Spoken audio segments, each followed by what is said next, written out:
Halo teman-teman, kita berjumpa kembali. Kali ini kita akan membahas terkait materi iklan. Nah, jadi bagaimana cara kita membuat copywriting, membuat landing page, dan membuat konten.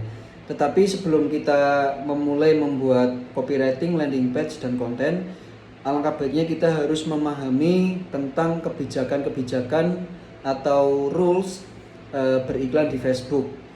Karena ketika kita belum membaca atau memahami kebijakan beriklan di Facebook, kita sudah terlanjur membuat copywriting dan ternyata copywriting tersebut menyalahi aturan Facebook, itu juga akan kerja dua kali. Makanya saya menyarankan teman-teman sebelum membuat copywriting, konten, dan landing page, teman-teman benar-benar membaca sampai selesai dan memahami apa itu kebijakan-kebijakan beriklan di Facebook. Oke, nanti mungkin untuk linknya nanti saya akan share di deskripsi video, dan saya akan memperlihatkan sekilas tentang standar-standar beriklan di Facebook. Nah, mungkin nanti isinya seperti ini teman-teman. Nanti teman-teman bisa membaca, memahami dengan teliti ya teman-teman. Kalau bisa benar-benar dipelajari dengan seksama. Oke. Nah, kurang lebih nanti di policy Facebook itu akan membahas bagaimana cara beriklan, setelah itu konten-konten yang diperbolehkan atau konten-konten yang dilarang itu seperti apa, copywriting yang diperbolehkan dan copywriting yang dilarang itu seperti apa, dan semuanya sudah dijelaskan detail di bagian policy beriklan di Facebook atau aturan beriklan di Facebook. Oke. Nah, ini kurang lebih sudah saya rangkum terkait policy Facebook Ads atau kebijakan-kebijakan beriklan di Facebook. Ada 5 garis besar. Yang pertama, kenapa Facebook itu membuat standar beriklan di Facebook? Karena Facebook itu lebih mementingkan menjaga komunitas atau menjaga user dari media mereka atau Facebook mereka. Seperti itu. Jadi lebih mengutamakan pengguna Facebook daripada pengiklan. Makanya di sini memberikan peraturan-peraturan yang jelas untuk pengiklan di Facebook. Yang pertama, mencegah kriminal dan kekerasan. Mungkin nanti teman-teman bisa membaca ya. Facebook akan mendeteksi terjadinya kekerasan, meremove posting dan konten tersebut dari Facebook. Nah, jadi dengan upaya pencegahan kriminal dan kekerasan, Facebook akan otomatis, sistem itu akan menghapus postingan-postingan yang ada unsur kriminal dan kekerasan. Makanya teman-teman dari segi konten harus memperhatikan dan bahkan menjauhi dari kegiatan-kegiatan yang menggambarkan kekerasan seperti itu. Oke, selanjutnya di poin kedua, memperhatikan keamanan. Nah, Facebook atau sistem itu akan menghapus hal-hal yang mempromosikan bunuh diri dan menyakiti diri sendiri. Yang kedua, menghapus tindak pornografi dan eksploitasi seks anak, menghapus tindak eksploitasi seksual dewasa, perdagangan manusia, seperti itu, dan masih banyak lagi. Oke, kurang lebih ada 5 poin hal-hal dalam standar komunitas Facebook. Selanjutnya, kita harus memahami proses penilaian Facebook. Jadi, teman-teman ketika melakukan aktivitas iklan, ketika teman-teman sudah mau menerbitkan iklan, mau mempublish, nah Facebook itu akan menilai nih atau akan mereview berdasarkan pertama personal. Nah, personal ini bisa dilihat dari kualitas dari akun Facebook teman-teman itu bagaimana, apakah ada pelanggaran ataukah ada postingan-postingan yang melanggar kebijakan Facebook, seperti itu. Yang kedua, tujuan iklan teman-teman. Nah, tujuan iklan teman-teman itu apa? Mempromosikan produkkah, atau mempromosikan personal branding, atau mempromosikan agensi atau jasa. Nah, itu teman-teman juga nanti akan direview oleh Facebook. Yang ketiga, page dan website. Bahasanya teman-teman juga akan disidak ibaratnya ya. Websitenya isinya itu seperti apa, copywritingnya apakah ada kata-kata yang melanggar kebijakan, gambarnya juga seperti itu. Setelah itu produknya, nah produknya ini apa sih? Nah, makanya ketika teman-teman sudah memahami atau membaca kebijakan beriklan di Facebook, produk apa aja yang diperbolehkan dan produk apa aja yang dilarang, itu harus diperhatikan. Karena nanti ketika kita sudah memulai beriklan, ternyata produk yang kita jual terlarang nih, dilarang sama Facebook.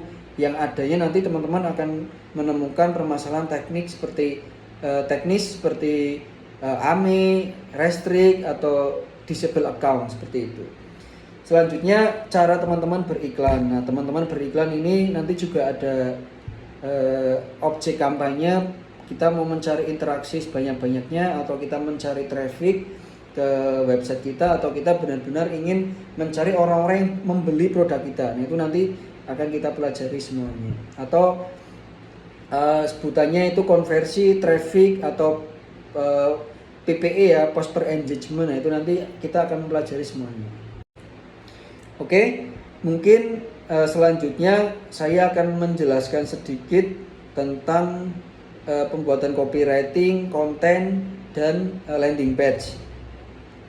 Ini secara garis besarnya saja teman-teman, tak kasih gambaran.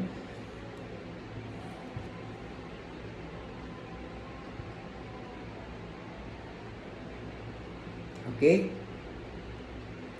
Nah, jadi seperti yang dalam video sebelumnya saya menjelaskan, ada 3 bagian besar pada dashboard Facebook Ads. Ada kampanye, ada set iklan, dan ada iklan.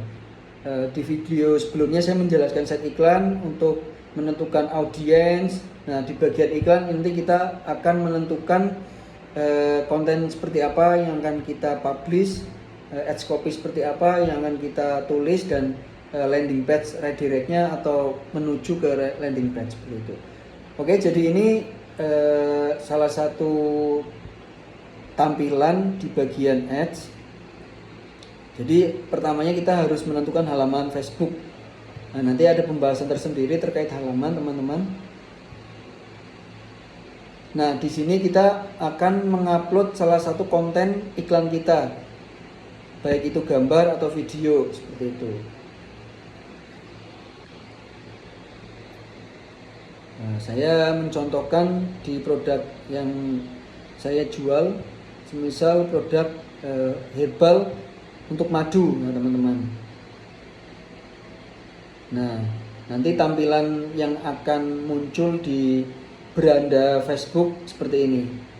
Mungkin teman-teman nggak asing ya dengan iklan. Ketika sedang asik scrolling beranda Facebook, tiba-tiba ada postingan yang ada keterangan bersponsor, nah itu berarti iklan. Nah, nanti teman-teman kurang lebih akan melakukan hal yang seperti itu. Oke, setelah itu teks utama itu letaknya ada di atas. Saya mencontohkan madu fresh milk bantu atasi masalah asam lambung.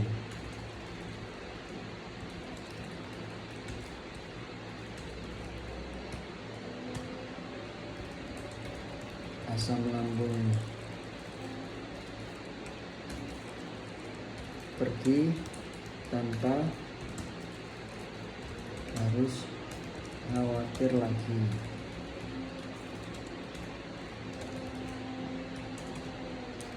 Saya sudah mencoba. Sekarang giliran Anda. Terima kasih Freshmark. Nah, ini mungkin contoh sekilas ya teman-teman untuk deskripsinya. Nah, setelah itu judul. Nah, judul itu letaknya ada di bawah gambar atau di bawah video. Nah, biasanya saya judul itu memberikan info bahwasanya produk kita atau metode pembayaran kita bisa dilakukan atau digunakan COD, pembayaran di rumah. Bisa bayar di rumah. Seperti itu. Atau COD. Nah, kita tinjau. Nah, jadi ini istilahnya ads copy ya teman-teman, copywriting yang bisa membuat orang itu tertarik dan membuat orang itu pengen beli. Makanya dalam copywriting di atas ini bisa menjelaskan value produk, bisa berupa testimoni, bisa berupa promo yang kita berikan untuk audiens atau calon customer yang mau membeli produk kita. Mungkin itu aja yang bisa saya share untuk terkait pembahasan copywriting, landing page, dan konten. Nah, konten nanti kurang lebih juga nanti tampilnya seperti ini. Nanti teman-teman juga harus bisa mendesain sederhana ya di Canva lah, itu sudah cukup. Mengedit video di Clipcam atau VN atau Filmora, itu juga teman-teman harus bisa mempelajari membuat desain dasar seperti itu. Oke, mungkin itu aja yang bisa saya sharing pada video kali ini. Sampai ketemu di video selanjutnya.